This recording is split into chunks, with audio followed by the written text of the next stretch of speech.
ವಿದ್ಯಮಾನಗಳ ಪ್ರಮುಖ 30 ಸುದ್ದಿ ನೋಡ್ತಾ ಹೋಗೋಣ. ಎರಡನೇ ದಿನ ಬೆಂಗಳೂರು ಹೆಸರಿಗಷ್ಟೇ ಲಾಕ್ಡೌನ್ ಆದಂತಿದೆ. ಬೆಳಗಿನ ವೇಳೆ ನಗರದ ಮುಖ್ಯ ರಸ್ತೆಗಳಲ್ಲಿ ಎಂದಿನಂತೆ ವಾಹನ ದಟ್ಟಣೆ ಇತ್ತು. ಮಲೇಶ್ವರ, ಮಡಿವಾಳ, ಎಲೆಕ್ಟ್ರಾನಿಕ್ ಸಿಟಿ, ನಗರದ ರೈಲ್ವೆ ನಿಲ್ದಾಣ ಸೇರಿದಂತೆ ಹಲವೆಡೆ ಕಾರ್, ಆಟೋ, ಬೈಕ್ಗಳಲ್ಲಿ ಜನ ಬೇಕಾಬಿಟ್ಟಿ ಓಡಾಟವನ್ನು ಮಾಡಿದ್ದಾರೆ. ಪೊಲೀಸರು ತಪಾಸಣೆ ನಡೆಸಿ ಎಚ್ಚರಿಕೆ ಕೊಟ್ಟರೂ ಕೂಡ ಟ್ರಾಫಿಕ್ ಹೆಚ್ಚಾಗೇ ಇತ್ತು. ಮಧ್ಯಾಹ್ನ 12 ಗಂಟೆ ತನಕ ಅಗತ್ಯ ವಸ್ತು ಮಾರಾಟ ಖರೀದಿಗೆ ಅವಕಾಶ ಇರೋದ್ರಿಂದ ಹೆಚ್ಚಿನ ಸಂಖ್ಯೆಯ ಜನ ಹೊರಗಡೆ ಬಂದು ಖರೀದಿಗೆ ಮುಗಿಬಿದ್ದಿದ್ರು. ಲಾಲ್ಬಾಗ್, ಸಿದ್ದಾಪುರ ರಸ್ತೆಯಲ್ಲಿ ತರಕಾರಿ ವ್ಯಾಪಾರ ಜೋರಾಗೇ ಇತ್ತು. ಎರಡನೇ ದಿನದ ಲಾಕ್ಡೌನ್ನಲ್ಲೂ ಲಾಕ್ಡೌನ್ ಎಫೆಕ್ಟ್ ಕಂಡು ಬರಲೇ ಇಲ್ಲ. ಜನ ಬ್ಯಾರಿಕೇಡ್ಗಳನ್ನು ಸರಿಸಿ ಸಂಚಾರವನ್ನ ಮಾಡ್ತಾ ಇದ್ದಾರೆ. ರಾಜ್ಯದ ನಾನಾ ಭಾಗದಲ್ಲಿ ಲಾಕ್ಡೌನ್ ನಿಯಂತ್ರಣದಲ್ಲಿದೆ ಅಂತ ಗೃಹ ಸಚಿವ ಬಸವರಾಜ ಬೊಮ್ಮಾಯಿ ಹೇಳಿಕೆ ಕೊಟ್ಟಿದ್ದಾರೆ. ಬೆಂಗಳೂರು ಸೇರಿದಂತೆ ರಾಜ್ಯದ ನಾನಾ ಭಾಗಗಳಲ್ಲಿ ಲಾಕ್ಡೌನ್ ಪರಿಸ್ಥಿತಿ ಕುರಿತು ಚರ್ಚೆ ಮಾಡಿದ್ದೇನೆ ಅಂತ ವಿಧಾನಸೌಧದಲ್ಲಿ ಹೇಳಿಕೆ ನೀಡಿದ್ದಾರೆ. ಕೆಲವರು ಲಾಕ್ಡೌನ್ ಉಲ್ಲಂಘನೆ ಮಾಡುತ್ತಿದ್ದಾರೆ, ಹೀಗಾಗಿ ಅನವಶ್ಯಕವಾಗಿ ಓಡಾಡುವವರ ವಿರುದ್ಧ ಕೇಸ್ ಹಾಕಲು ಸೂಚನೆ ಕೊಟ್ಟಿದ್ದೇನೆ ಅಂದ್ರು. ಈಗ ಸದ್ಯಕ್ಕಿರುವ ಆಂಬ್ಯುಲೆನ್ಸ್ಗಳಿಗೆ ಹೆಚ್ಚುವರಿ 200 ಆಂಬ್ಯುಲೆನ್ಸ್ಗಳನ್ನ ಹಂತ ಹಂತವಾಗಿ ಜೋಡಣೆ ಮಾಡ್ತೇವೆ ಅಂತ ಬೊಮ್ಮಾಯಿ ಹೇಳಿದರು. ನಮ್ಮ ಅಧಿಕಾರಿಗಳಿಗೆ ಅನವಶ್ಯಕವಾಗಿ ಓಡಾಡೋರನ್ನ ತಡೆ ಹಿಡಿಬೇಕು, ಕಂಟ್ರೋಲ್ ಮಾಡಬೇಕು ಮತ್ತು ಅತಿರೇಕ ಆದರೆ ಅವ್ರ ಮೇಲೆ ಕೇಸನ್ನು ಕೂಡ ಬುಕ್ ಮಾಡಬೇಕು ಅನ್ನುವಂಥ ಸೂಚನೆಯನ್ನು ಕೂಡ ನಾವು ಕೊಟ್ಟಿದ್ದೀವಿ. ಬೆಂಗಳೂರಿನ ಟ್ರಾಫಿಕ್ ಕಮಿಷನರು ರವಿಕಾಂತ ಗೌಡ ಅವರಿಗೆ ಈ ಆಂಬ್ಯುಲೆನ್ಸ್ಗಳನ್ನ ಒದಗಿಸುವಂಥ ಕೆಲಸ ಜವಾಬ್ದಾರಿ ಕೊಟ್ಟಿದ್ದರು. ಆಂಬ್ಯುಲೆನ್ಸ್ ಒದಗಿಸುವುದು ಮತ್ತು ಅದರ ನಿರ್ವಹಣೆ ಹೆಂಗಿದೆ ಅನ್ನೋದನ್ನು ದೇವರೇ ಕಾಪಾಡಬೇಕು ಎಂಬ ಸಚಿವ ಶ್ರೀರಾಮುಲು ಹೇಳಿಕೆಗೆ ಕೆಪಿಸಿಸಿ ಅಧ್ಯಕ್ಷ ಡಿಕೆ ಶಿವಕುಮಾರ್ ಕಿಡಿಕಾರಿದ್ದಾರೆ. ಒಬ್ಬ ಸಚಿವರಾಗಿ ಇಂತಹ ಹೇಳಿಕೆ ನೀಡಬಾರದು ಅಂತ ಡಿಕೆಶಿ ಅಸಮಾಧಾನವನ್ನ ಹೊರಹಾಕಿದ್ದಾರೆ. ಇದು ರಾಮುಲು ಒಬ್ಬರ ಹೇಳಿಕೆ ಅಲ್ಲ, ಇಡೀ ಸರ್ಕಾರದ ಹೇಳಿಕೆ. ಸಚಿವರ ಈ ಹೇಳಿಕೆಯಿಂದ ಇಡೀ ರಾಜ್ಯವೇ ತಲ್ಲಣಗೊಂಡಿದೆ. ಈಗ ಮುಖ್ಯಮಂತ್ರಿಯವರ ಟೀಮ್ ನಾವೇನು ಮಾಡಕ್ಕಾಗಲ್ಲ ಅಂದ್ರೆ ಸರ್ಕಾರ ರಾಜೀನಾಮೆ ಕೊಡಲಿ. ರಾಜ್ಯದಲ್ಲಿ ರಾಜ್ಯಪಾಲರ ಆಡಳಿತಕ್ಕೆ ಡಿಕೆ ಶಿವಕುಮಾರ್ ಆಗ್ರಹವನ್ನ ಮಾಡಿದ್ದಾರೆ. ಸಚಿವರು, ಸರ್ಕಾರ ಈಗಾಗಲೇ ಎಲ್ಲಾ ರಂಗದಲ್ಲೂ ವಿಫಲವಾಗಿದೆ. ನಾವು ಕೋವಿಡ್ ವಿಚಾರದಲ್ಲಿ ರಾಜಕಾರಣ ಮಾಡೋದಿಲ್ಲ. ದೇವರ ಮೇಲೆ ನಂಬಿಕೆ ಇರಲಿ, ಜನರ ರಕ್ಷಣೆ ಮಾಡೋದಕ್ಕಾಗಲ್ಲ ಅಂದ್ರೆ ರಾಜೀನಾಮೆ ಕೊಟ್ಟು ಹೋಗ್ಲಿ ಅಂತ ಡಿಕೆಶಿ ಕಿಡಿಕಾರಿದ್ದಾರೆ. ಅಧಿಕಾರ ಬೇಕು ಅಂತೇಳಿ ಬಹಳ ಶ್ರಮಪಟ್ಟು ಬಿಜೆಪಿ ಸರ್ಕಾರದವರು ಮುಖ್ಯಮಂತ್ರಿಗಳ ಅವರ ಟೀಮು ನನ್ನ ಕೈಲಿ ಏನು ಮಾಡೋಕ್ಕಾಗೋದಿಲ್ಲ, ದೇವರೇ ಕಾಪಾಡಬೇಕು ಅಂತ ಹೇಳಿದ್ರೆ ಇದು ಶ್ರೀರಾಮುಲು ಅಲ್ಲ ಮಾತಾಡ್ತಿರೋದು, ಇದು ಮಾತಾಡ್ತಿರೋದು ಸರ್ಕಾರ. ಕೂಡಲೇ ಒಂದು ಕ್ಷಣ ಕೂಡ ಅಧಿಕಾರದಲ್ಲಿ ಇರ್ಲಿಕ್ಕೆ ಸಾಧ್ಯ ಇಲ್ಲ.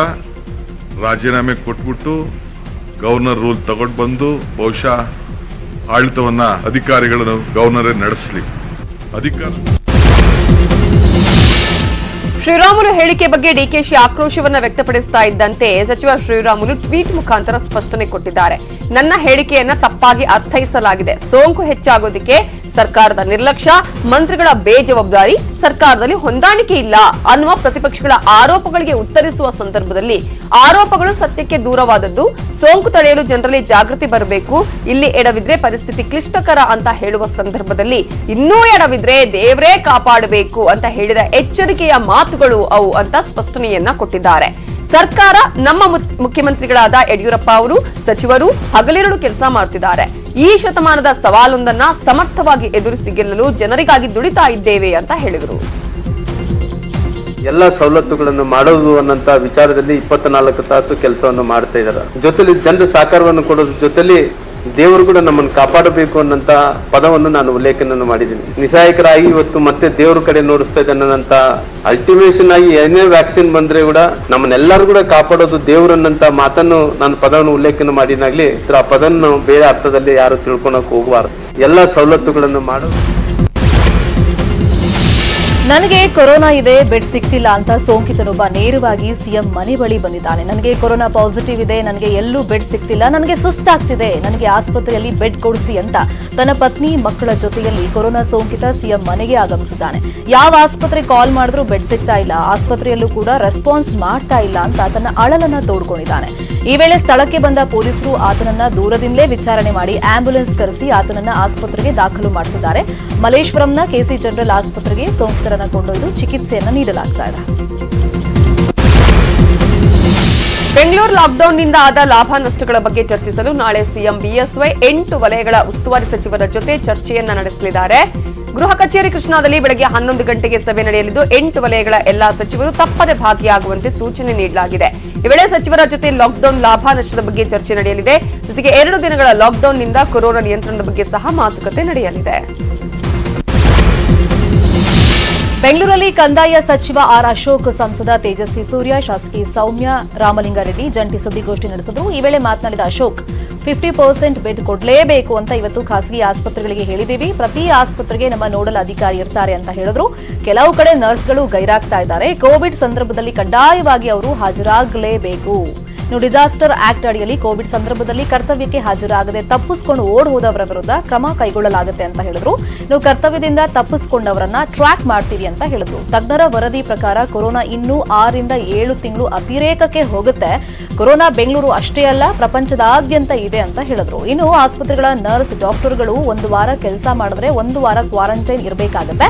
ಆಸ್ಪತ್ರೆಗಳಲ್ಲಿ ಕೆಲಸ ಮಾಡೋರು ಮನೆಗೆ ಹೋಗೋಕ್ಕಾಗಲ್ಲ. ಹೀಗಾಗಿ ಅವರನ್ನ ಆಸ್ಪತ್ರೆಗಳಿಗೆ ಹತ್ರ ಇರುವಂತಹ ಹೋಟೆಲ್ಗಳಲ್ಲಿ ಉಳಿಯೋದಕ್ಕೆ ಅವಕಾಶ ಮಾಡಿಕೊಡಲಾಗುತ್ತೆ ಅಂತೆಲ್ಲ ಮಾಹಿತಿಯನ್ನು ಕೊಟ್ಟಿದ್ದಾರೆ. ಬೆಂಗಳೂರು ಸಂಬಂಧಪಟ್ಟಂತ 44 ವಾರ್ಡ್ಗಳಿಗೆ 6 ವಿಧಾನಸಭಾ ಕ್ಷೇತ್ರಗಳಿಗೆ ಸಂಬಂಧಪಟ್ಟಂತ 50% ಬೆಡ್ ಕೊಡಲೇಬೇಕು ಅನ್ನೋ ಒಂದು ಆದೇಶವನ್ನ ಇವತ್ತು ನಾವು ಹೊರಡಿಸಿದಿರಿ. ಪ್ರತಿ ಆಸ್ಪತ್ರೆಯಲ್ಲಿ ನಮ್ಮ ನ್ಯೂಡಲ್ ಆಫೀಸರ್ ಇರ್ತಾರೆ. ಇನ್ಮೇಲೆ ಸರ್ಕಾರದ ವತಿಯಿಂದ ನಮ್ಮ ನ್ಯೂಡಲ್ ಆಫೀಸರ್ ಶಿಫ್ಟ್ ವೈಸ್ ಅಲ್ಲಿ ಕೆಲಸ ಮಾಡ್ತಾರೆ. ಮತ್ತೆ ಈಗಾಗಲೇ ನಮ್ಮ ಪ್ರೈವೇಟ್ ನರ್ಸಿಂಗ್ ಆಸ್ಪತ್ರೆಯವರು ಏನ್ ಹೇಳಿದ್ದಾರೆ, ಅಲ್ಲಿ ಕೆಲಸ ಮಾಡುವಂತ ಡಾಕ್ಟರ್ಗಳು, ನರ್ಸಿಂಗ್ ಸ್ಟಾಫ್ ಏಕಾಏಕಿ ಆಬ್ಸೆಂಟ್ ಆತವ್ರಂತೆ, ಮತ್ತೆ ಬರ್ತಾ ಇಲ್ಲ ಕೆಲಸಕ್ಕೆ. 20 ರಿಂದ 30% ಜನ ಅಲ್ಲಿಂದ ಎಸ್ಕೇಪ್ ಆಗ್ತಾವ್ರೆ. ಡಿಸಾಸ್ಟರ್ ಮ್ಯಾನೇಜ್ಮೆಂಟ್ ಅಡಿಯಲ್ಲಿ ಯಾರೂ ಕೂಡ ರೆಫ್ಯೂಸ್ ಮಾಡಿದ್ರೆ ಅವರಿಗೆ 1 ವರ್ಷ ಜೈಲ್ ಆಗ್ತೈತೆ. ಅವ್ರಿಗೆ ಬೆಂಗಳೂರಿನ ಸಾರ್ವಜನಿಕರು ಸಿವಿಲ್ ಡಿಫೆನ್ಸ್ ಆಗಬಹುದು ಅಂತ ಪೊಲೀಸರು ಕರೆ ಕೊಡ್ತಾ ಇದ್ದಂತೆ ನಟಿ Ranjani Raghavan civil police warden ಆಗಿ ಕೆಲಸ ಮಾಡ್ತಿದ್ದಾರೆ. ಜೊತೆಗೆ ಬೆಂಗಳೂರಿನ ನಿವಾಸಿಗಳಿಗೂ ಸಿವಿಲ್ ವಾರ್ಡನ್ ಆಗುವಂತೆ ಕರೆ ಕೊಟ್ಟಿದ್ದಾರೆ. ರಾಜ್ಯದಲ್ಲಿ ಕೋವಿಡ್ ಕೇಸ್ ದಿನೇ ದಿನೇ ಹೆಚ್ಚಾಗ್ತಾ ಇದೆ. ಹಾಗಾಗಿ ಕೊರೋನಾ ನಿಯಂತ್ರಣ ಹಾಗೂ ಕೊರೋನಾ ನಿಯಮಗಳನ್ನು ಜಾರಿಗೊಳಿಸುವುದು ಸರ್ಕಾರಕ್ಕೆ ಹಾಗೂ ಪೊಲೀಸ್ ಇಲಾಖೆಗೂ ದೊಡ್ಡ ಸವಾಲಾಗಿದೆ. ಈ ನಿಟ್ಟಿನಲ್ಲಿ ಸದ್ಯ ಪೊಲೀಸರಿಗೆ ಜನರ ಸೇವೆಯ ಅವಶ್ಯಕತೆ ಇದ್ದು ಬೆಂಗಳೂರಿನ ನಿವಾಸಿಗಳನ್ನ ಸಿವಿಲ್ ಪೊಲೀಸ್ ವಾರ್ಡನ್ ಆಗಿ ಸೇವೆ ಮಾಡುವಂತೆ ಕರೆ ಕೊಟ್ಟಿದ್ದಾರೆ. ಸದ್ಯ ವಿದ್ಯಾರಣ್ಯಪುರದಲ್ಲಿ ಸಿವಿಲ್ ಪೊಲೀಸ್ ವಾರ್ಡನ್ ಆಗಿ ನಟಿ ರಂಜನಿ ರಾಘವನ್ ಸೇವೆ ಸಲ್ಲಿಸುತ್ತಿದ್ದಾರೆ. ಬೆಂಗಳೂರಲ್ಲಿ ಮಾಸ್ಕ್ ಹಾಕಿ ಅಂತ ಹೇಳಿದ್ದಕ್ಕೆ ವೃದ್ಧರೊಬ್ಬರು ಕೋವಿಡ್ ವಾರಿಯರ್ಸ್ ಗಳನ್ನ ತರಾಟೆಗೆ ತಗೊಂಡಿದ್ದಾರೆ. ಈತ ಕೋವಿಡ್ ಕೇರ್ ಸೆಂಟರ್ ನಲ್ಲಿ ಚಿಕಿತ್ಸೆ ಪಡಿತಾ ಇದ್ರು. ಮಾಸ್ಕ್ ಹಾಕಪ್ಪ ಅಂತ ಹೇಳಿದ್ದಕ್ಕೆ ಅಜ್ಜ ಆವಾಜ್ ಹಾಕಿದ್ದಾನೆ. ನನಗ್ ಮಾಸ್ಕ್ ಹಾಕು ಅಂತ ಹೇಳ್ತೀಯಾ ಅಂತ ಅವಾಚ್ಯ ಶಬ್ದಗಳಿಂದ ಕೊರೋನಾ ವಾರಿಯರ್ಸ್ಗೆ ನಿಂದನೆಯನ್ನ ಮಾಡಿದ್ದಾರೆ. ನಿನ್ನ ಕೆಲಸ ನೀನ್ ಮಾಡು, ನನಗೆ ಹೇಳೋಕ್ ಬರಬೇಡ ಅಂತ ಆವಾಜ್ ಹಾಕಿದ್ದಾರೆ. ಸುಲ್ತಾನ್ ಪಾಳ್ಯದಲ್ಲಿ ವೃದ್ಧನ ಆಟಾಟೋಪಕ್ಕೆ ಕೊರೋನಾ ವಾರಿಯರ್ಸ್ ಸುಸ್ತಾಗಿ ಹೋಗಿದ್ದಾರೆ.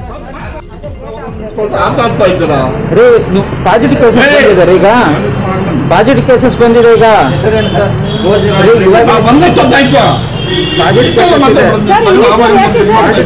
ಬಂದಿದೆ ಇಲ್ಲಿ, ಅದಕ್ಕೆ ಅವಾಯ್ಡ್ ಮಾಡಿ. ನಿಮಗೆಲ್ಲ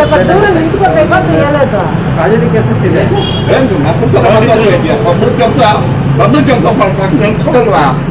ಪಬ್ಲಿಕ್ ಕೆಲಸ ಮಾಡ್ತಾರೆ.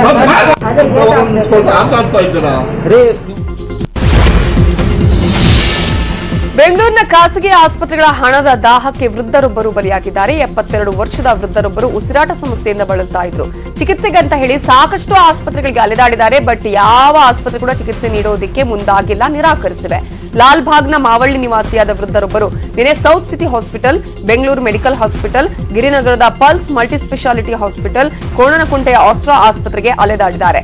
ಅದೇ ವೃದ್ಧರಿಗೆ ಕೊರೋನಾ ಇದೆ ಅಂತ ಚಿಕಿತ್ಸೆ ಕೊಡೋದಕ್ಕೆ ಆಸ್ಪತ್ರೆಗಳು ನಿರಾಕರಿಸಿವೆ. ಕೊನೆಗೆ ತಲಘಟ್ಟಪುರದ ಶಂಕರ ಆಸ್ಪತ್ರೆಯಲ್ಲಿ ಒಂದು ದಿನಕ್ಕೆ 40,000 ದರ ಫಿಕ್ಸ್ ಮಾಡಿ 20,000 ಅಡ್ವಾನ್ಸ್ ಪಡೆದು ಚಿಕಿತ್ಸೆಗೆ ಅಂತ ದಾಖಲಿಸಿಕೊಂಡಿದ್ದಾರೆ.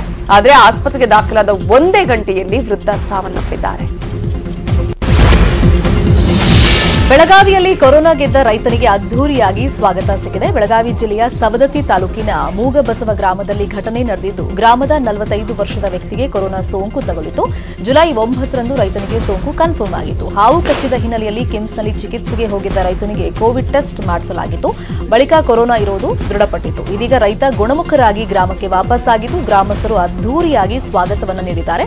ಗ್ರಾಮದಲ್ಲಿ ಮುಖ್ಯ ದ್ವಾರದಿಂದಲೇ ರೈತನ ಮೆರವಣಿಗೆ ಮಾಡಿ ಪಟಾಕಿ ಸಿಡಿಸಿ ಸಂಭ್ರಮಿಸಿದ್ದಾರೆ.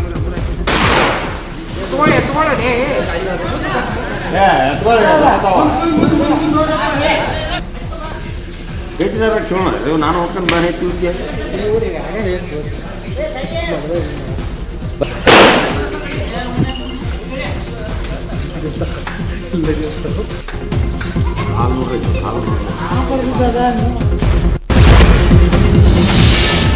ಬೀದರ್ನಲ್ಲಿ ಸೋಂಕಿತರಿಗೆ ಸರಿಯಾಗಿ ಚಿಕಿತ್ಸೆ ಹಾಗೂ ಊಟ ಕೊಡ್ತಾ ಇಲ್ಲ ಅಂತ ಹೇಳಿ ಸಂಬಂಧಿಕರು ಪ್ರತಿಭಟನೆ ಮಾಡಿದ್ದಾರೆ. ಅಲ್ಲದೆ ನಮ್ಮನ್ನ ಐಸೋಲೇಷನ್ ವಾರ್ಡ್ಗೆ ಬಿಡಿ ಅಂತ ಡಿಸಿ ಕಚೇರಿ ಎದುರು ಸಂಬಂಧಿಕರು ಪ್ರತಿಭಟನೆಯನ್ನ ಮಾಡಿದ್ದಾರೆ. ಸೋಂಕಿತರನ್ನ ಕೋವಿಡ್ ವಾರ್ಡ್ ಅಲ್ಲಿ ಯಾರು ಗಮನಿಸ್ತಾ ಇಲ್ಲ, ಸರಿಯಾಗಿ ಊಟ ಕೊಡ್ತಿಲ್ಲ, ಕೋವಿಡ್ ವಾರ್ಡ್ ತುಂಬಾ ವ್ಯವಸ್ಥೆ ಇದೆ ಅಂತ ಕಿಡಿಕಾರಿದ್ದಾರೆ. ಸೋಂಕಿತರಲ್ಲಿ ಬಹುತೇಕರು ವೃದ್ಧರಿದ್ದಾರೆ, ನಾವು ಅವರನ್ನ ಆರೈಕೆ ಮಾಡ್ತೇವೆ ಅಂತ ಪಟ್ಟು ಹಿಡಿದ್ರು. ಬಳಿಕ ಪ್ರತಿಭಟನಾಕಾರರನ್ನ ಸಮಾಧಾನ ಮಾಡಿದ ಬೀದರ್ ಡಿಸಿ ಸೋಂಕು ವ್ಯಾಪಿಸ್ತಾ ಇದೆ, ಕೋವಿಡ್ ವಾರ್ಡ್ ಅಲ್ಲಿ ಬಿಡ್ಲಾಕ್ಕೆ ಆಗೋದಿಲ್ಲ, ಭೇಟಿ ಕೊಟ್ಟು ಅವ್ಯವಸ್ಥೆಯನ್ನು ಸರಿಪಡಿಸುವ ಭರವಸೆಯನ್ನ ಕೊಟ್ಟರು.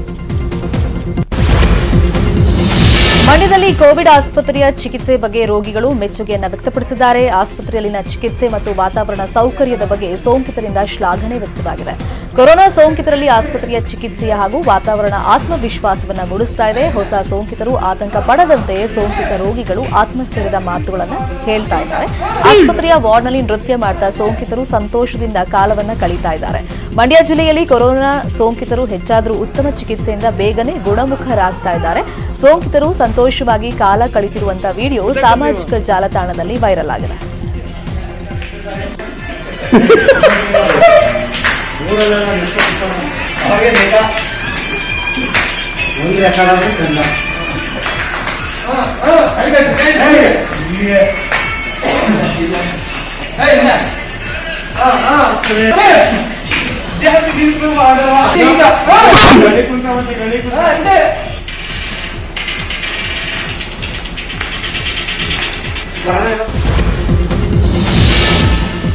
ಯಾದಗಿರಿಯಲ್ಲಿ ಮಾಸ್ಕ್ ಹಾಕದೆ ಹೊರಗಡೆ ಬೇಕಾಬಿಟ್ಟಿ ತಿರುಗುತ್ತಾ ಇದ್ದವರಿಗೆ ಪೊಲೀಸರು ಬಿಸಿ ಬಿಸಿ ಕಜ್ಜಾಯ ಕೊಟ್ಟಿದ್ದಾರೆ. ಜೊತೆಗೆ ದಂಡವನ್ನ ಕಟ್ಟಿಸಿ ಬಸ್ಗೆ ಹೊರಡಿಸಿದ್ದಾರೆ. ಅಷ್ಟೇ ಅಲ್ಲದೆ ಕಾನೂನು ಬಾಹಿರವಾಗಿ ಪಾನ್ ಶಾಪ್, ಗುಟ್ಕಾ ಮಾರಾಟ ಮಾಡ್ತಾ ಇದ್ದವರಿಗೂ ಪೊಲೀಸರು ಬುದ್ಧಿ ಕಲಿಸಿದ್ದಾರೆ. ಯಾದಗಿರಿ ನಗರದಲ್ಲಿ ಲಾಕ್ಡೌನ್ನ ಮೊದಲ ದಿನ ಪೊಲೀಸರು ಫುಲ್ ಬ್ಯಾಟಿಂಗ್ ಮಾಡಿದ್ದು ಪೊಲೀಸರನ್ನ ಕಂಡು ಪುಂಡರು ಎದ್ನೋ ಬಿದ್ನೋ ಅಂತ ಓಡ್ ಹೋಗ್ತಿದ್ದಾರೆ. ಮಾಸ್ಕ್ ಹಾಕದೆ ತಿರುಗ್ತಾ ಇದ್ದ ಯುವಕರಿಗೆ ಬಸ್ಗೆ ಹೊರಡಿಸಿ ಬುದ್ಧಿವಾದ ಹೇಳಿ ವಾಪಸ್ ಕಳುಹಿಸಿದ್ದಾರೆ ಯಾದಗಿರಿ ಪೊಲೀಸರು.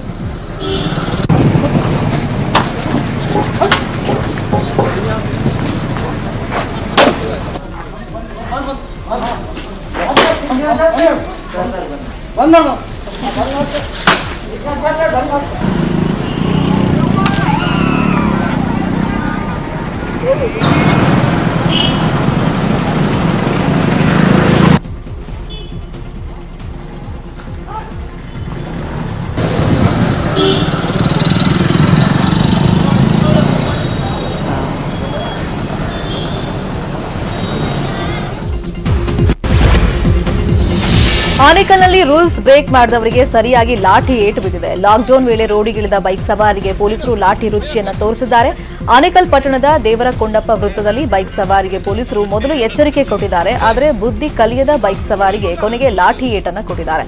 ಅನಗತ್ಯವಾಗಿ ಓಡಾಟ ಮಾಡ್ತಾ ಇದ್ದವರಿಗೆ ಸ್ಪಾಟ್ನಲ್ಲೇ ಫೈನ್ ಹಾಕಿದ್ದಾರೆ.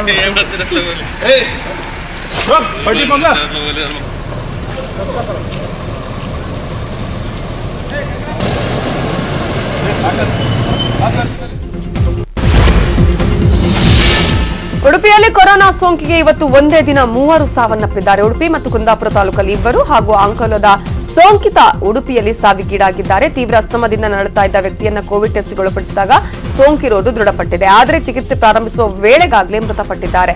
ಬೀಡಿನ ಗುಡ್ಡೆಯಲ್ಲಿ ಅಂಕೋಲದ ಮೃತ ವ್ಯಕ್ತಿಯ ಅಂತಿಮ ಸಂಸ್ಕಾರ ನೆರವೇರಿಸಲಾಗಿದೆ. ಉಡುಪಿಯಲ್ಲಿ ಇದುವರೆಗೂ ಕೊರೋನಾಗೆ 8 ಮಂದಿ ಸಾವನ್ನಪ್ಪಿದಂತಾಗಿದೆ. ಗದಗನಲ್ಲಿ ಬಿಜೆಪಿ ಶಾಸಕರೇ ಕೋವಿಡ್ ನಿಯಮವನ್ನು ಉಲ್ಲಂಘನೆ ಮಾಡಿದ್ದಾರೆ. ಗದಗ ಜಿಲ್ಲೆ ಲಕ್ಷ್ಮೇಶ್ವರ ತಾಲೂಕಿನ ಸೂರಣಗಿ ಗ್ರಾಮದ ರಸ್ತೆ ಕಾಮಗಾರಿಗೆ ಭೂಮಿ ಪೂಜೆ ಮಾಡುವಾಗ ನಿಯಮಾವಳಿಗಳನ್ನು ಉಲ್ಲಂಘನೆ ಮಾಡಿದ್ದಾರೆ. ಭೂಮಿ ಪೂಜೆಯಲ್ಲಿ ಶಾಸಕ ರಾಮಣ್ಣ ಲಮಾಣಿ ಸಾಮಾಜಿಕ ಅಂತರವನ್ನು ಮರೆತು ಬಿಟ್ಟಿದ್ದಾರೆ. ಜೊತೆಗೆ ಕಾರ್ಯಕ್ರಮದಲ್ಲಿ ಜನರು ಕೂಡ ಗುಂಪಾಗಿ ಸೇರ್ಕೊಂಡ್ಬಿಟ್ಟಿದ್ದಾರೆ. ಗದಗ ಜಿಲ್ಲೆಯಲ್ಲಿ ಈಗಾಗಲೇ 369 ಪಾಸಿಟಿವ್ ಕೇಸ್ಗಳು ಪತ್ತೆಯಾಗಿದ್ರೂ ಜನರು ಮಾತ್ರ ಬುದ್ಧಿ ಕಲಿತಾ ಇಲ್ಲ. ಇಂತಹ ಟೈಮ್ನಲ್ಲಿ ಭೂಮಿ ಪೂಜೆ ಬೇಕಿತ್ತಾ ಅಂತ ಪ್ರಜ್ಞಾವಂತರು ಪ್ರಶ್ನೆಯನ್ನ ಮಾಡಿದ್ದಾರೆ. ಮತ್ತಿನ್ನು 1.5 ಕೋಟಿ ಮತ್ತೆ ನಾನು ಮಂಜೂರಿ ತೆಗೆದುಕೊಂಡಿದ್ದೀನಿ. ಅದು 1.5 ಕೋಟಿ ಬಹುಶಃ ಬಸ್ ಸ್ಟ್ಯಾಂಡ್ಲಿಂದ ಹಿಡ್ಕೊಂಡು ತಾಂಡೆ ದಾಟು ಮತ್ತ ಈ ಏಕ ರೋಡ್ ಹಾಕೊಂತೀವಿ ಕಾಂಕ್ರೀಟ್ ರೋಡ್. ಹೀಗಾಗಿ ಇನ್ನೂ ಊರೊಳಗೆ ಏನಿದಾವು ಅವನ್ನು ಕೂಡ ಊರಿಗೆಯ ಎಲ್ಲ ನಾಗರಿಕರು ಕೂಡ ಗುಣಮಟ್ಟದ ಕಾಮಗಾರಿಗಳ ಅಪೇಕ್ಷೆ ಪಡ್ತಾ ವಂದನಾರ್ಪಣೆ ಕಾರ್ಯಕ್ರಮವನ್ನು ನಮ್ಮ ಕಲಂದರ್ ಕುರಿಯವರು ನೆರವೇರಿಸ್ತಾ ಇದ್ದಾರೆ. ಕಂಟೈನ್ಮೆಂಟ್ ಝೋನ್ಗಳಲ್ಲಿ ಆಹಾರ ಪೂರೈಕೆ ವಿಚಾರಕ್ಕೆ ಸಂಬಂಧಪಟ್ಟ ಹಾಗೆ ಇವತ್ತು ಬಿಬಿಎಂಪಿಗೆ ಹೈಕೋರ್ಟ್ ತರಾಟೆ ತೆಗೆದುಕೊಂಡಿದೆ. ಆಹಾರದ ಅಗತ್ಯ ಇರುವವರನ್ನ ಗುರುತಿಸಲು ಯತ್ನಿಸಿಲ್ಲ. 25,000 ರೇಷನ್ ಕಿಟ್ಗಳನ್ನು ವಿತರಿಸುವುದಾಗಿ ಹೇಳ್ತೀವಿ, ಅಗತ್ಯ ಇರುವುದವರನ್ನ ಗುರುತಿಸದೆ ಹೇಗೆ ಹಂಚುತ್ತಾ ಇದ್ದೀರಿ ಅಂತ ಪ್ರಶ್ನೆ ಮಾಡಿದ್ದಾರೆ. ಬಿಬಿಎಂಪಿ ವಿರುದ್ಧ ಕಠಿಣ ಕ್ರಮ ಕೈಗೊಳ್ಳಬೇಕಿದೆ, ಕೊರೋನಾ ಪರಿಸ್ಥಿತಿ ಇದೆ ಅಂತ ನಾವು ಸುಮ್ಮನಿದ್ದೆವು, ಬಿಬಿಎಂಪಿಗೆ ಸಮರ್ಪಕ ಕಾರ್ಯವಿಧಾನವೇ ತಿಳಿದಿಲ್ಲ ಅಂತ ನ್ಯಾಯಮೂರ್ತಿಗಳು ಅಸಮಾಧಾನ ಹೊರಹಾಕಿದ್ದಾರೆ.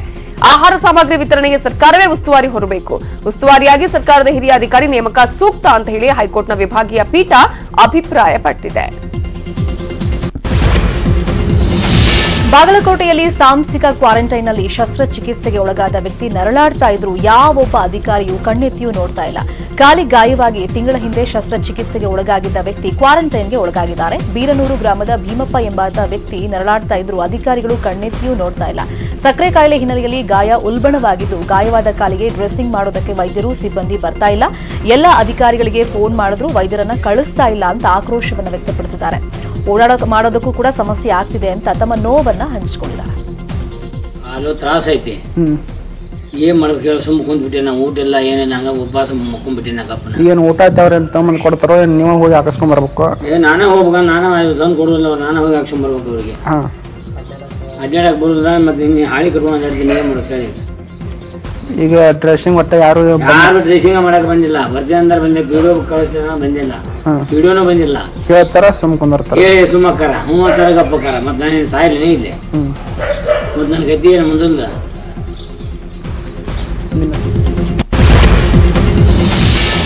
ಚಿಕ್ಕೋಡಿಯಲ್ಲಿ ಕೊರೋನಾ ತಡೆಗಟ್ಟಲು ಗ್ರಾಮಸ್ಥರು ಇಡೀ ಗ್ರಾಮವನ್ನೇ ಲಾಕ್ಡೌನ್ ಮಾಡಿಕೊಂಡಿದ್ದಾರೆ. ಬರೋಬ್ಬರಿ 30 ದಿನಗಳವರೆಗೂ ಗ್ರಾಮ ಸಂಪೂರ್ಣ ಲಾಕ್ಡೌನ್ ಆಗಿದ್ದು, ಗ್ರಾಮಕ್ಕೆ ಆಗಮಿಸುವ ಎಲ್ಲಾ ರಸ್ತೆಗಳನ್ನು ಮುಚ್ಚಿ ಗ್ರಾಮಸ್ಥರು ಕಾವಲಿಗೆ ನಿಂತಿದ್ದಾರೆ.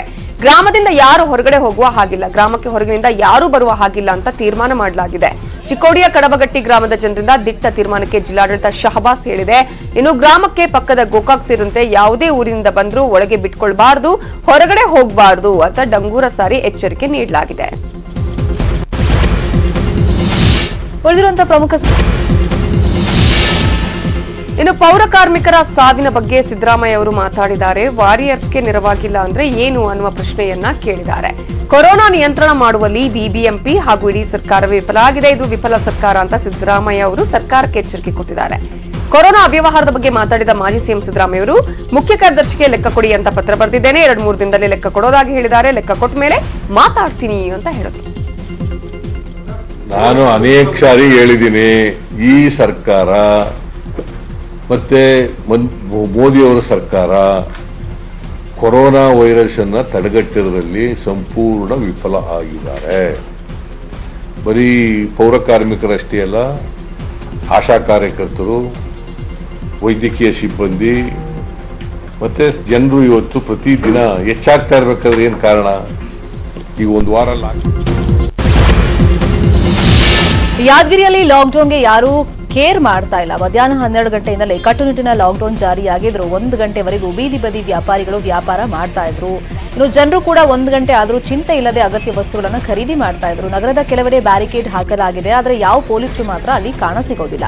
ಯಾದಗಿರಿಯಲ್ಲಿ ಸುಮ್ಮನೆ ಕಾಟಾಚಾರಕ್ಕೆ ಲಾಕ್ಡೌನ್ ಜಾರಿ ಮಾಡದಂತೆ ಕಾಣಿಸ್ತಾ ಇದೆ. ಇಷ್ಟೆಲ್ಲ ನಡೀತಾ ಇದ್ರು ಜಿಲ್ಲಾಡಳಿತ ಮಾತ್ರ ಇದಕ್ಕೂ ತನಗೂ ಸಂಬಂಧವೇ ಇಲ್ಲದಂತೆ ವರ್ತನೆ ಮಾಡ್ತಾ ಇದೆ. ಕಲಬುರಗಿಯ ಕೋವಿಡ್ ಕೇರ್ ಸೆಂಟರ್ ಅನ್ನೋದು ಮೆಡಿಕಲ್ ವೇಸ್ಟ್ ಡಂಪಿಂಗ್ ಯಾರ್ಡ್ ತರ ಇದೆ. ಇದನ್ನು ನಾವು ಹೇಳ್ತಿಲ್ಲ, ಕೋವಿಡ್ ಕೇರ್ ಅಲ್ಲಿ ದಾಖಲಾಗಿರುವ ಅಲ್ಲಿನ ಜಿಲ್ಲಾ ಪಂಚಾಯತ್ ಸದಸ್ಯರೇ ಹೇಳ್ತಿದ್ದಾರೆ. ನಾಗನಹಳ್ಳಿಯಲ್ಲಿರುವ ಸ್ಲಂ ಬೋರ್ಡ್ ಕೋವಿಡ್ ಕೇರ್ ಕೇಂದ್ರದಲ್ಲಿ 350 ಮಂದಿ ಸೋಂಕಿತರಿಗೆ ಚಿಕಿತ್ಸೆ ನೀಡಲಾಗುತ್ತಿದೆ.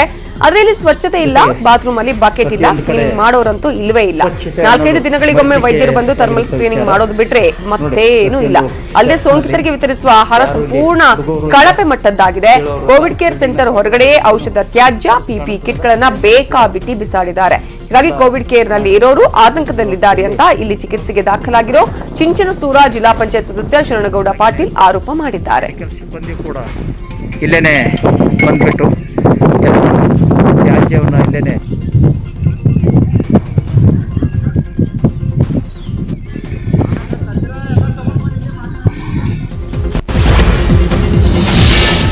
ಜಿಲ್ಲೆಯ ಕೋವಿಡ್ ಕೇರ್ ಸೆಂಟರ್ ಕೂಡ ಅವ್ಯವಸ್ಥೆಯ ಆಗರ. ಮಡಿಕೇರಿಯ ಗಾಳಿಬೀಡು ಕೇರ್ ಸೆಂಟರ್ ಅವ್ಯವಸ್ಥೆಯ ಆಗರ ಆಗ್ಬಿಟ್ಟಿದೆ. ಇಲ್ಲಿರುವಂತಹ ಸೋಂಕಿತರಿಗೆ ಸ್ನಾನಕ್ಕೆ ನೀರಿಲ್ಲ, ಕುಡಿಯೋಕೆ ಬಿಸಿ ನೀರು ಕೂಡ ಸಿಗ್ತಾ ಇಲ್ಲ. ಹಿಂಗಾಗಿ ನೀರು ಕಾಯಿಸೋ ಹೀಟರ್ನಲ್ಲಿ ಟೀ ಮಾಡೋ ಪರಿಸ್ಥಿತಿ ನಿರ್ಮಾಣವಾಗಿದೆ. ಇಷ್ಟೇ ಆಗಿದ್ರೆ ಪರವಾಗಿರ್ತಾ ಇರಲಿಲ್ಲ. ಒಂದೇ ಮಳೆಗೆ ಇಡೀ ಕೇರ್ ಸೆಂಟರ್ ಕೊಚ್ಚೆ ಅಂತ ಆಗ್ಬಿಟ್ಟಿದೆ. ಎಲ್ಲಂದ್ರಲ್ಲಿ ನೀರು ನಿಂತಿದ್ದು ಸೋಂಕಿತರೇ ನೀರು ತೆಗೆದು ಹಾಕ್ತಾ ಇದ್ದಾರೆ. ಇದನ್ನೆಲ್ಲ ವಿಡಿಯೋ ಮಾಡಿ ತಮ್ಮ ಅಳಲನ್ನ ತೋಡ್ಕೊಂಡಿದ್ದಾರೆ ಸೋಂಕಿತರು. ಗ್ಲೌಸ್ ಹಾಕೊಳ್ಳಿ ಕೈಗೆ, ಇಲ್ಲಾಂದ್ರೆ ಇನ್ಫೆಕ್ಷನ್ ಆಗ್ತದೆ. ಅಯ್ಯೋ ಯಾವ ಕರ್ಮ ಇದು, ಯಾವ ಕರ್ಮ ಇದು ನಮಗೆ.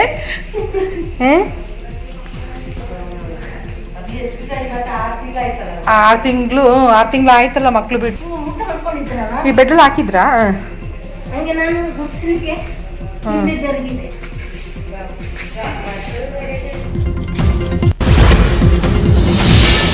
ಕೊರೋನಾ ಹಾಟ್ಸ್ಪಾಟ್ ಆಗಿರುವ ಬೆಂಗಳೂರು ದಕ್ಷಿಣ ವಲಯದಲ್ಲಿ ಡ್ರೋನ್ ಮೂಲಕ ಸ್ಯಾನಿಟೈಸ್ ಮಾಡಲಾಗ್ತಾ ಇದೆ. ಖಾಸಗಿ ಸಂಘಟನೆಗಳ ಸಹಭಾಗಿತ್ವದಲ್ಲಿ ಡ್ರೋನ್ ಬಳಸಿ ರಾಸಾಯನಿಕ ಸಿಂಪಡಣೆ ಮಾಡಲಾಗ್ತಿದೆ.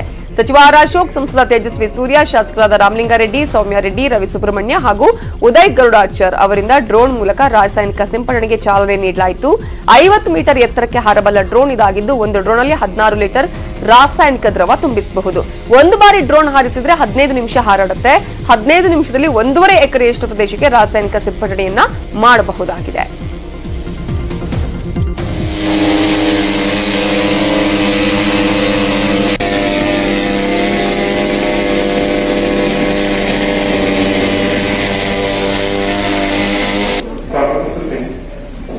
ಈ ಸಭೆಗೆ ನಾವು ನನ್ನ ಮತ್ತು ಮಲ್ಲೆ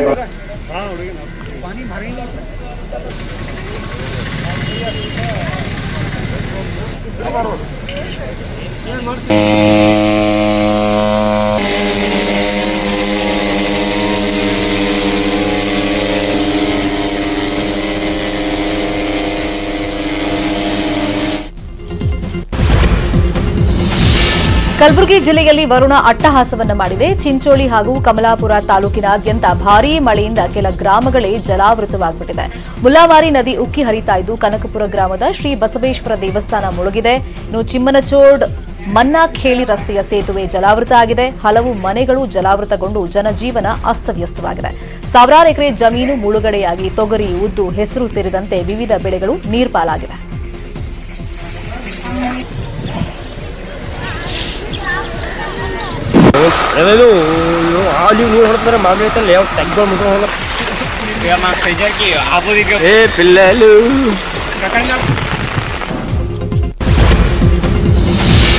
ಪ್ರಿಯತಮೆ ಪಾಸ್, ಪ್ರಿಯಕರ ಫೇಲ್. ಇದು ಆತ್ಮಹತ್ಯೆಗೆ ಪ್ರಯತ್ನಿಸಿ ಆಸ್ಪತ್ರೆ ಸೇರಿರೋ ಪ್ರೇಮಿಗಳ ಪಿಯುಸಿ ರಿಸಲ್ಟ್. ಜುಲೈ 9ರಂದು ಮೈಸೂರು ಜಿಲ್ಲೆಯ ನಂಜನಗೂಡು ತಾಲೂಕಿನ ದುಗ್ಗಾಹಳ್ಳಿ ಗ್ರಾಮದಲ್ಲಿ ಪ್ರೇಮಿಗಳು ಕತ್ತು ಕುಯ್ದುಕೊಂಡು ಆತ್ಮಹತ್ಯೆಗೆ ಪ್ರಯತ್ನಿಸಿದ್ರು. ಪ್ರೇಮಿಗಳಿಬ್ಬರು ಹುಲ್ಲಹಳ್ಳಿಯ ಸರ್ಕಾರಿ ಪದವಿ ಪೂರ್ವ ಕಾಲೇಜಿನ ವಿದ್ಯಾರ್ಥಿಗಳಾಗಿದ್ದು, ಕಾಲೇಜಲ್ಲೇ ಪ್ರೀತಿ ಶುರುವಾಗಿತ್ತು. ಪ್ರೀತಿಗೆ ಜಾತಿ ಅಡ್ಡಿಯಾಯಿತು ಅನ್ನುವ ಕಾರಣಕ್ಕಾಗಿ ಆತ್ಮಹತ್ಯೆಗೆ ಯತ್ನಿಸಿ ಆಸ್ಪತ್ರೆ ಪಾಲಾಗಿದ್ದಾರೆ. ಬಂದಿರುವ ಫಲಿತಾಂಶದಲ್ಲಿ ಪ್ರಿಯತಮೆ 402 ಅಂಕ ಪಡೆದು ಪಾಸ್ ಆದರೆ ಪ್ರಿಯಕರ 215 ಅಂಕ ಪಡೆದು ಫೇಲ್ ಆಗಿದ್ದಾನೆ. ಭಾರತದಂತೆ ಚೀನಾ ಆಪ್ ಟಿಕ್ಟಾಕ್ ಬ್ಯಾನ್ ಮಾಡುವಂತೆ ಅಮೆರಿಕದ 26 ಕಾಂಗ್ರೆಸ್ ಸದಸ್ಯರು ಅಮೆರಿಕ ಅಧ್ಯಕ್ಷ ಡೊನಾಲ್ಡ್ ಟ್ರಂಪ್ ಅವರಿಗೆ ಪತ್ರ ಬರೆದು ಒತ್ತಾಯ ಮಾಡಿದ್ದಾರೆ. ರಾಷ್ಟ್ರೀಯ ಸುರಕ್ಷತೆ ಕಾಪಾಡುವಂತ ನಿಟ್ಟಿನಲ್ಲಿ ಟಿಕ್ಟಾಕ್ ಸೇರಿದಂತೆ ಚೀನಾದ ಆಪ್ಗಳನ್ನು ಬ್ಯಾನ್ ಮಾಡುವಂತ ಮಹತ್ವದ ನಿರ್ಧಾರವನ್ನು ಭಾರತ ಜೂನ್ನಲ್ಲಿ ಕೈಗೊಂಡಿತ್ತು. ಅಮೆರಿಕ ಜನತೆಯ ಟಾಳ ಹಾಗೆಯೇ ಖಾಸಗಿತನ ಅಥವಾ ಭದ್ರತೆಯನ್ನ ಟಿಕ್ಟಾಕ್ನಂತಹ ಚೀನಾ ಆಪ್ಗಳು ಸುರಕ್ಷಿತವಾಗಿ ಇರಲಿವೆ ಅನ್ನೋ ನಂಬಿಕೆ ಇಲ್ಲ. ನಮ್ಮ ದೇಶದ ಸುರಕ್ಷತೆಯನ್ನು ರಕ್ಷಿಸುವ ನಿಟ್ಟಿನಲ್ಲಿ ಸೂಕ್ತ ಕ್ರಮ ಕೈಗೊಳ್ಳಬೇಕು ಅಂತ ಆಗ್ರಹವನ್ನು ಮಾಡಿದ್ದಾರೆ. ಕುಲಭೂಷಣ್ ಜಾಧವ್ ಜೊತೆ ಸಂಪರ್ಕ ಸಾಧಿಸಲು ಬೇಷರತ್ತಾಗಿ ಅವಕಾಶ ಕೊಡುವಂತೆ ಭಾರತ ಪಾಕಿಸ್ತಾನವನ್ನ ಕೇಳಿದೆ. ಮರಣದಂಡನೆ ಶಿಕ್ಷೆಗೆ ಒಳಗಾಗಿರುವ ನಿವೃತ್ತ ಭಾರತೀಯ ನೌಕಾಪಡೆಯ ಅಧಿಕಾರಿ ಕುಲಭೂಷಣ್ ಜಾಧವ್ ಅವರಿಗೆ ನೀಡಲಾದ ಶಿಕ್ಷೆಯನ್ನ ಮರುಪರಿಶೀಲಿಸುವಂತೆ ಪರಿಶೀಲನಾ ಅರ್ಜಿ ಸಲ್ಲಿಸಲು ಜಾಧವ್ ನಿರಾಕರಿಸಿದ್ದಾರೆ ಅಂತ ಪಾಕಿಸ್ತಾನ ಹೇಳಿಕೊಂಡಿದೆ. ಮರಣದಂಡನೆ ಮರುಪರಿಶೀಲನಾ ಅರ್ಜಿ ಸಲ್ಲಿಸಲು ಜಾಧವ್ ಅವರನ್ನು ಆಹ್ವಾನಿಸಿದ್ದೆವು, ಆದರೆ ಅವರು ನಿರಾಕರಿಸಿದ್ರು ಮತ್ತು ಅವರ ಬಾಕಿ ಇರುವ ಕ್ಷಮಾದಾನ ಮನವಿಯೊಂದಿಗೆ ಮುಂದುವರಿಯಲು ನಿರ್ಧರಿಸಿದ್ರು ಅಂತ ಪಾಕಿಸ್ತಾನದ ಹೆಚ್ಚುವರಿ ಅಟಾರ್ನಿ ಜನರಲ್ ಹೇಳಿಕೆ ಕೊಟ್ಟಿದ್ದಾರೆ. ಹೀಗಾಗಿ ಪಾಕಿಸ್ತಾನ ಸುಳ್ಳು ಹೇಳ್ತಿದೆ. ಜಾಧವ್ ಜೊತೆ ಚರ್ಚೆ ಮಾಡಲು ಬೇಷರತ್ ಅವಕಾಶ ಕೊಡಬೇಕು ಅಂತ ಹೇಳಿ ಭಾರತ ಪಾಕಿಸ್ತಾನಕ್ಕೆ ಕೇಳಿದೆ.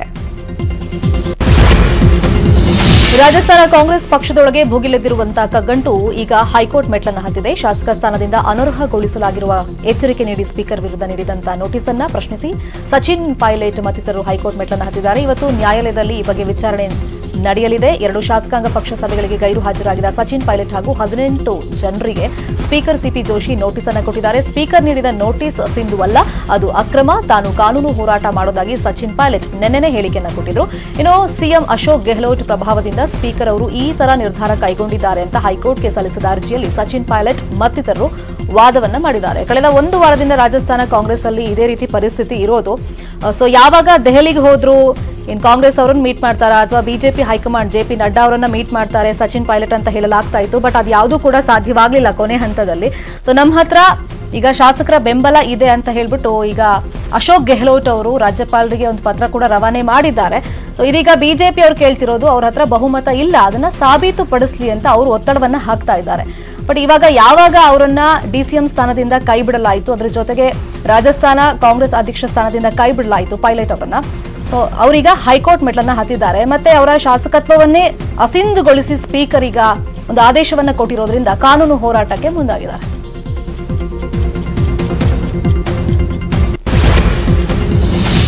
ಇದು ಇವತ್ತಿನ 30 Minutes 30 ನ್ಯೂಸ್.